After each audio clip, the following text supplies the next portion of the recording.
Une réunion du Conseil de sécurité consacrée à la région des Grands Lacs qui aura lieu le 4 avril prochain.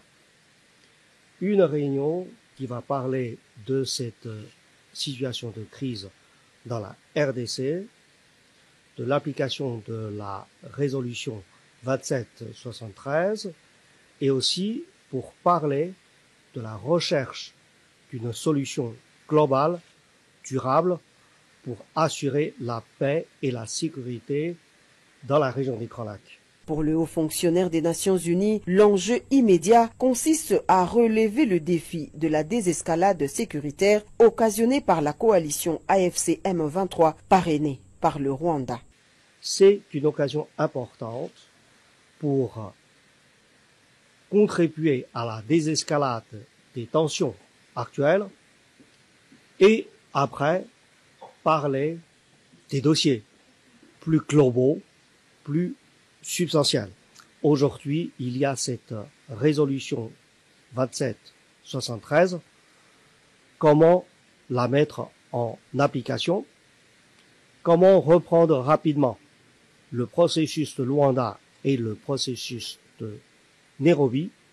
Et c'est là l'enjeu immédiat à relever pour désescalader la tension et après mieux gérer les enjeux à moyen et à long terme. Par ailleurs, l'envoyé spécial du secrétaire général des Nations Unies pour la région des Grands Lacs s'engage à poursuivre ses bons offices et à soutenir les deux processus de paix en cours, celui de Luanda et de Nairobi.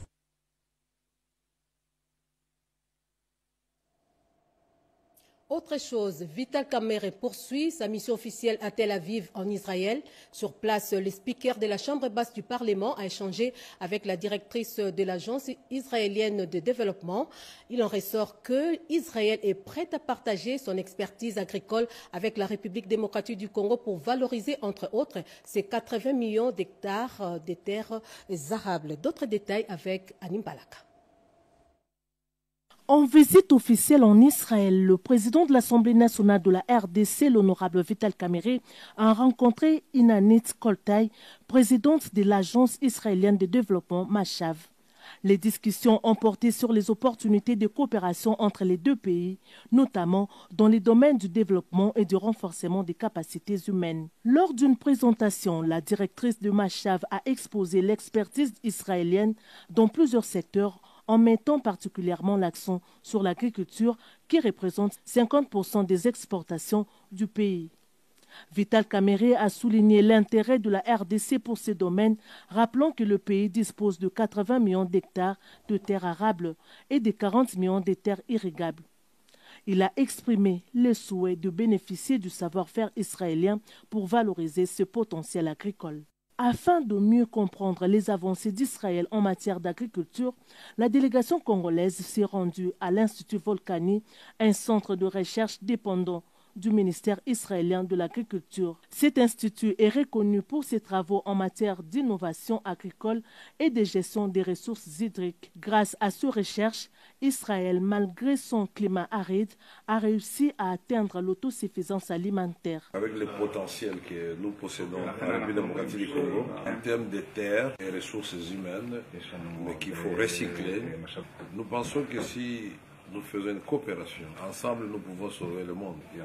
Avec notre savoir-faire respectif et notre ouverture à la coopération, les terres du Congo peuvent produire pour des milliards d'individus. Le speaker de la Chambre basse du Parlement a également visité le Centre Pérez pour la paix et l'innovation à Tel Aviv. Ce centre est fondé en 1996 par l'ancien président et prix Nobel de la paix, met en avant les avancées technologiques israéliennes. À travers ces échanges, Vital Kamerhe a posé les bases d'un partenariat entre la RDC et Israël qui pourrait permettre à la République démocratique du Congo de bénéficier de l'expertise israélienne dans des domaines stratégiques comme l'agriculture et la haute technologie. Dans un autre registre, le vice-premier ministre et ministre de l'Intérieur, lui, est arrivé depuis hier dans la ville portuaire de Matadi dans le cadre du renforcement de la gouvernance sécuritaire sur place. Jacques Chabani va lancer la campagne sur la vulgarisation des textes légaux relatifs à la création et au fonctionnement des comités provinciaux et locaux de sécurité dans le Congo central. Bobo Anal Mokondi nous en dit un peu plus. Matadi, ville portuaire, a offert son hospitalité légendaire au vice-premier ministre, ministre de l'Intérieur et Sécurité, maître Jacques Chabani. Après un trajet de près de 360 km, le patron de la sécurité nationale et de la territoriale a reçu des honneurs avant de passer les troupes en revue. Ensuite, il a été accueilli par le gouverneur de la province du Congo central, Grace Bilolo, en présence des autorités politico-administratives ainsi que les gardiens des terres et de coutumes. L'agenda de sa mission prévoit déjà de lancer ce mardi la province du Congo central est la deuxième province après Kinshasa par sa position stratégique en tant que principal point d'entrée maritime du pays qui doit jouer un rôle crucial dans la politique de sécurité et de gestion territoriale. L'actualité également, la RDC vient de franchir une étape historique dans le renforcement de sa souveraineté maritime avec l'arrivée de son tout premier patrouilleur haute mer baptisé Alternance Pacifique du 24 janvier. Sandra Nyangitabou, reportage. C'est un patrouilleur haute mer PHM 142 baptisé Alternance Pacifique du 24 janvier 2029 qui vient d'être commissionné. La cérémonie irrelative a eu lieu au port de Boma en présence du chef d'état-major général adjoint des FARDC en charge des opérations et renseignements et lieutenant-général Tchaligo Nzandourou, du chef d'état-major force navale l'admiral Kouyandi Lukombo et du vice-gouverneur du Congo central Prosper Ntela. Dans son allocution, le vice-premier ministre, ministre de la Défense et des anciens combattants, maître Guy Kabombo Modianvita, a remercié le commandant suprême de FARDC, le chef de l'État, Félix Antoine Tshisekedi Tshilombo, qui a permis l'acquisition de ce navire de guerre destiné à assurer la surveillance de nos côtes et limiter l'intimidation de la marine de pays frontaliers. Ce patrouilleur, deuxième grande unité de la force navale, doit désormais marquer sa présence le long de notre frontière maritime et prendre en charge la problématique de défense et de sécurité liée à cette importante voie de communication avec l'accord reçu du président de la République, chef de l'État et commandant suprême des forces armées de la République démocratique du Congo, son Excellence Félix Antoine Tshisekedi Tshilombo. Je vais m'employer à acquérir une autre unité très bientôt. Je vous rassure d'une bonne prise en charge de l'équipage et toutes les dispositions seront prises pour que l'alternance pacifique du 24 janvier 2019 soit opérationnel sans arrêt. Ces patrouilleurs haute mer est une arme de défense de l'intégrité territoriale de la République démocratique du Congo. À la suite du cérémonial du commissionnement, maître Guy Kabombo Modianvita a remis au chef d'état-major général adjoint le drapeau national, le pavillon et la flamme de guerre, symbole de la nation congolaise, qu'il a remis à son tour au commandant du navire pour le hisser sur le mât du navire. S'en est suivi la visite du navire et l'embarquement pour une randonnée fluviale.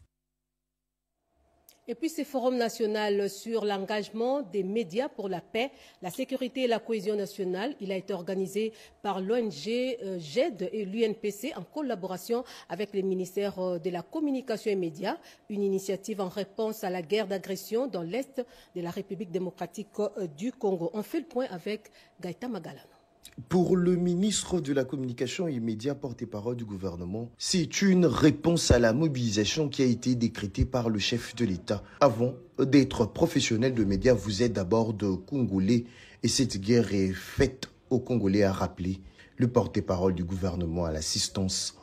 Je voudrais profiter aussi de ces instants pour dire toute notre solidarité aux journalistes qui sont bloqués aujourd'hui les villes sous occupation, mais aussi dans les autres parties du territoire, parce que régulièrement, eux aussi sont des victimes de cette guerre, parce qu'ils ne peuvent plus exercer librement leur profession. Le ministre Patrick Mouyaya a salué l'engagement de professionnels de médias qui se sont déjà mobilisés dès les premières heures de cette agression pour être sûr que nos compatriotes ont la bonne information. Il a rassuré de l'engagement du gouvernement à rétablir la paix, la sécurité et la cohésion nationale. Il a également appelé les la stabilité et à protéger le droit fondamental du peuple. Donc il est important qu'au terme justement de ces discussions qui vont porter sur comment les médias vont contribuer à la paix, que nous puissions nous tous voir aussi comment les médias peuvent contribuer justement à la fin de la guerre, comment les médias peuvent contribuer à outiller nos populations à mieux comprendre non seulement les enjeux, mais à adopter des réflexes qui leur permettent de ne pas être parfois involontairement des agents de propagation de ce poison rwandais. Intervenant à son tour, Chivis Chivwadi, président de l'ONG GED, a rappelé les conséquences enregistrées à la suite de cette agression. Beaucoup de choses ont déjà été dites sur cette catastrophe humanitaire. Des chiffres effroyables ont été publiés sur le nombre de morts, sur les millions de nos morts, sur des milliers de personnes déplacées internes, sur des infrastructures détruites, y compris des infrastructures et installations des médias qui ont été attaqués, des médias réduits au silence et beaucoup de nos confrères journalistes condamnés à l'errance. De son côté, le président de l'UNPC a insisté sur la responsabilité des journalistes dans la formation de l'opinion publique. Le professeur Isidore Ndayouel, dans son intervention, a rappelé que la guerre d'agression est aussi une opportunité de réécrire l'histoire du pays. Dans chaque moment de crise, il y a de grands hommes et de grandes femmes qui s'élèvent. Je crois qu'au cœur de cette grande crise, de nouvelles figures de la paix émergeront, a-t-il affirmé. Direction à présent la ville de Bunia dans la province de l'Ituri où les grandes artères de quartiers Kanyasi et Bankoko dans la commune de Bunia sont désormais asphaltées. Le gouverneur militaire, le lieutenant général Johnny Lubuya Kanchama, a évalué les travaux lors de sa marche d'endurance le week-end dernier. On fait le point avec Junior Selemani. Cette œuvre grandiose arrache la joie de tout un peuple sur les rues et avenues où le gouverneur militaire passe le matin de ce samedi 8 mars 2025 en ville de Bunia.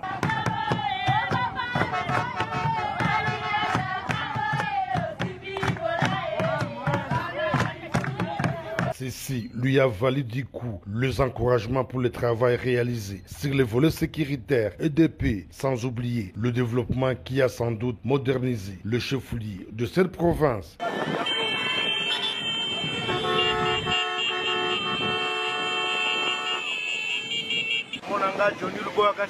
Mon nom est Johnny Lubuya Kanchama. Ici, nous faisons tous du taxi, même avec les vêtements de couleur blanche. La femme n'était blâme plus pour avoir sali tes vêtements. Que le gouverneur dure à ce poste. Que Dieu vous bénisse pour de telles initiatives. Partout, les routes sont asphaltées. Je viens de prendre du gravier et je suis à mon deuxième tour. En quelques minutes seulement, je qualifierai des sorciers ceux qui parlent mal de lui. Ils parlent, mais devant lui, il reste bouche bée.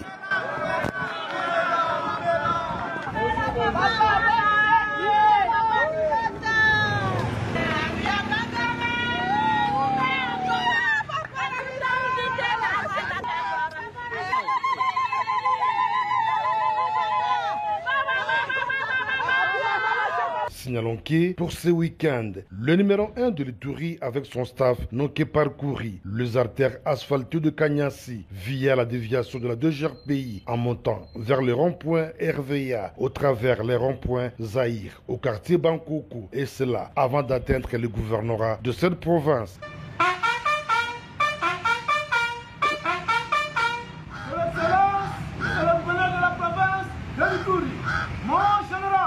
Détachement d'honneur de la police nationale congolaise, rangé pour vous accueillir et pour rendre les honneurs à l'occasion de votre prestation de service à ce jour. Retour à Kinshasa, bientôt la mise en place d'une commission technique mixte pour réglementer les secteurs de la publicité. C'est ce qui ressort de la rencontre du ministre provincial du Plan, Jésus Noël Cheke, avec les responsables des agences de publicité opérant dans la ville capitale. Des précisions de Bobo Samba.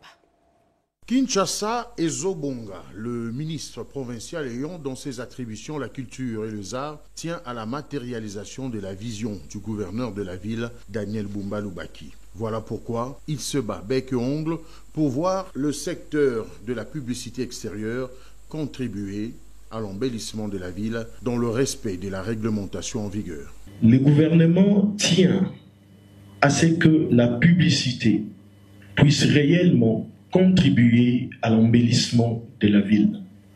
Et ce, tout en veillant à l'équilibre également du paysage urbain. Parce qu'il n'est un secret pour personne. Aujourd'hui, Kinshasa, au niveau de l'Afrique, c'est la capitale la plus polluée sur le plan visuel, actuellement, où vous ne pouvez pas faire 50 mètres sans tomber sur un panneau, et ça défigure complètement le visage de la ville de Kinshasa, et ce qui a aujourd'hui entamé sérieusement l'équilibre du paysage urbain. L'assistance composée de responsables des agences de publicité opérant à Kinshasa a été informée de la mise en place d'une commission technique. Elle a pour mission de faire participer la publicité extérieure à l'embellissement de la ville capitale. La dite commission est composée de 4 sous-commissions et en chacune de tâches spécifiques. Tout ceci en vue de mettre un terme à l'anarchie qui a caractérisé assez longtemps le secteur de la publicité extérieure dans la ville capitale. La rencontre du jour a connu la présence du directeur de cabinet du gouverneur de la ville, la participation de la ministre provinciale de Finances et Économie, mais aussi celle du directeur général intérimaire de la DGPEC. On va parler du mois consacré aux droits de la femme qui a été célébré autrement par la force du génie congolais en Célé. Une formation sur l'autonomisation de la femme a été initiée, nous dit Cédric Kenina. 8 mars, Journée internationale de droits de femmes, moment de réflexion et d'introspection pour évoquer la condition féminine. Pour donner du contenu à cette journée, le président de la force du génie congolais, Génie Kande Mukendi, a réuni au camp David de la Ntsélé un groupe de femmes venues de 26 communes de Kinshasa. Profitant de cette célébration, la FOGECA a offert à ces femmes une formation sur leurs droits et leur autonomisation, formation dispensée par l'actrice de la société civile Nathalie Kambala. Un moment propice également pour Génie Kandé de délivrer un message fort d'éveil patriotique. Aujourd'hui, nous étions en face des femmes de toutes catégories que FOGECA est en train d'encadrer pour voir dans quelle mesure on pouvait se sensibiliser pour reconnaître le rôle que nous jouons dans la société, l'importance que nous avons dans la société, surtout qu'il y a la guerre, quel est le rôle que nous devons jouer pour qu'il y ait la paix, la gestion de conflits ou la cohabitation pacifique. Nous devons accompagner ces femmes en faisant des lobbying pour qu'il y ait des appuis humanitaires, en faisant des lobbying pour qu'il y ait des déclarations pour condamner l'ennemi qui est à la porte de notre pays. Cet acteur dans l'humanitaire a exhorté les femmes de sa structure à jouer un rôle actif dans la mobilisation de jeunes pour un enrôlement massif dans l'armée. Un engagement citoyen essentiel selon lui pour défendre la nation face à l'agression rwandaise. Dans cette dynamique, la FOGECA s'est fixée pour objectif de sensibiliser 110 jeunes par commune, soit un total de 2600 jeunes en 3 mois.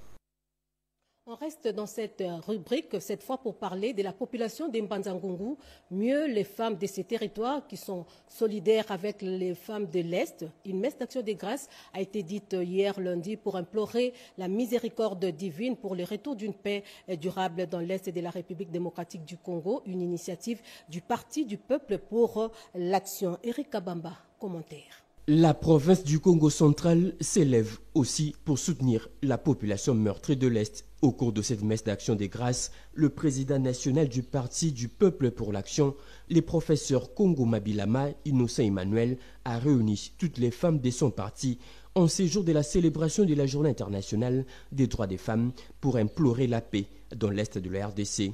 Il s'agit d'une messe d'action des grâces. Nous avons dédié cette Journée internationale des droits des femmes à nos victimes de l'Est. Ainsi, on a demandé à Dieu pour soutenir nos FRDC ainsi que nos patriotes Ouazalendo, mais aussi de donner la sagesse et le soutien au chef de l'État.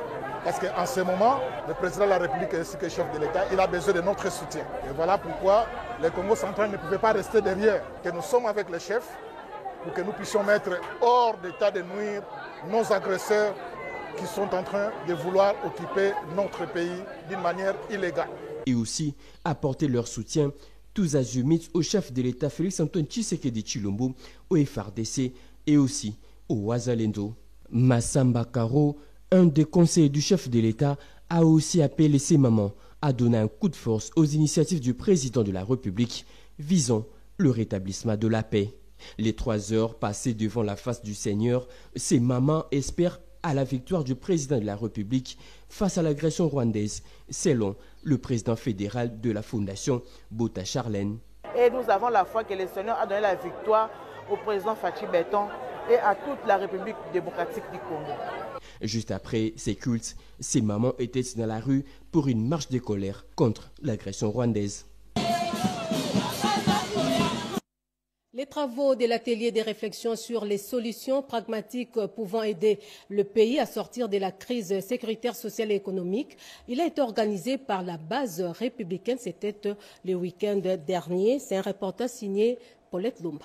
En cette période où le pays fait face à l'agression rwandaise, chaque contribution compte. Cet atelier de réflexion de 3 jours sur la nation, organisé par la base républicaine et qui s'est clôturé ce dimanche 9 mars, a permis aux experts de mûrir leurs réflexions sur les solutions pragmatiques pouvant aider le pays à sortir de la crise sécuritaire aux implications sociales et économiques. Dans son allocution, Hugo Nsundi Zala, président national de la base républicaine, a martelé sur la cohésion nationale et la solidarité. Nous avons travaillé pendant 3 jours.